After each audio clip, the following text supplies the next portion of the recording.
बुधवार को 10वें भारत ब्रिटेन आर्थिक एवं वित्तीय संवाद के तहत दोनों देशों ने कोरोना वायरस पर संयुक्त अध्ययन के लिए की नई साझेदारी। देश में बढ़ते कोरोना संक्रमण के मामलों के चलते फ्रांस में लगाया गया लॉकडाउन। जर्मनी की चांसलर एंजेला मार्केल ने देश के 16 राज्यों के गवर्नरों को आंशिक लॉकडाउन की घोषणा करने के दिए निर्देश। कोरोना प्रतिबंधों के खिलाफ बर्लिन के ब्रांडनबर्ग गेट क्षेत्र में हजारों की संख्या में लोग कर रहे हैं विरोध प्रदर्शन। अमेरिकी विदेश मंत्री माइक पॉम्पियो ने मालदीव के विदेश मंत्री अब्दुल्ला शाहिद से मुलाकात के दौरान मालदीव में अमेरिकी दूतावास खोलने का किया ऐलान।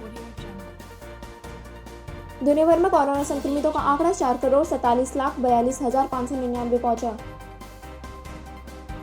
भारत और अमेरिका के बीच CC2+2 वार्ता में भारत चीन सीमा विवाद पर हुई चर्चा पर चीनी विदेश मंत्रालय के प्रवक्ता वांग वेनबिन ने कहा, भारत के साथ पूर्वी लद्दाख में उसका सीमा गतिरोध एक द्विपक्षीय मुद्दा है। सीमा पर स्थिति अब सामान्य तौर पर स्थिर है और दोनों पक्ष प्रासंगिक मुद्दों का वार्ता के जरिए समाधान कर रहे हैं। अमेरिका की हिंद प्रशांत रणनीति क्षेत्र के साझा हितों के विपरीत है और हम अमेरिका से इसे रोकने का आग्रह करते हैं। पिछले 3 महीनों से पेरिस स्थित पाक दूतावास में खाली पड़े राजदूत पद से पाकिस्तान ने अपने राजदूत को वापस बुलाने के लिए जारी किए प्रस्ताव।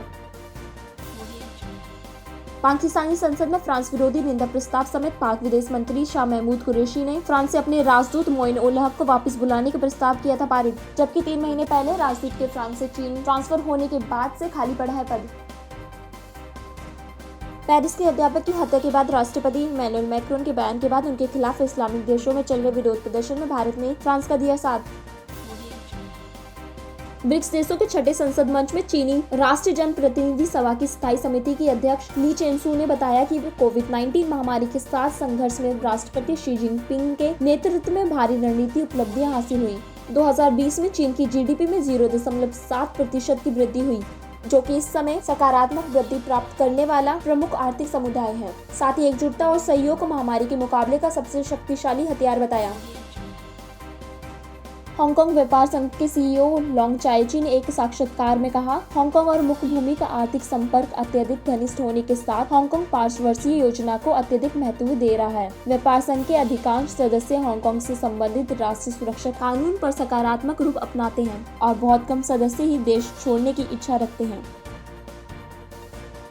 अमेरिकी विदेश मंत्री माइक पॉम्पियो के चीन पर आक्रामक बयानों पर कोलंबिया स्थित चीनी दूतावास ने एलियन बनाम प्रेडेटर की छवि ट्वीट करते हुए लिखा, क्षमा करें मिस्टर पॉम्पियो, हम चीन श्रीलंका मित्रता और सहयोग को बढ़ावा देने में व्यस्त हैं। आपके एलियन बनाम प्रेडेटर गेम से हमें कोई दिलचस्पी नहीं है।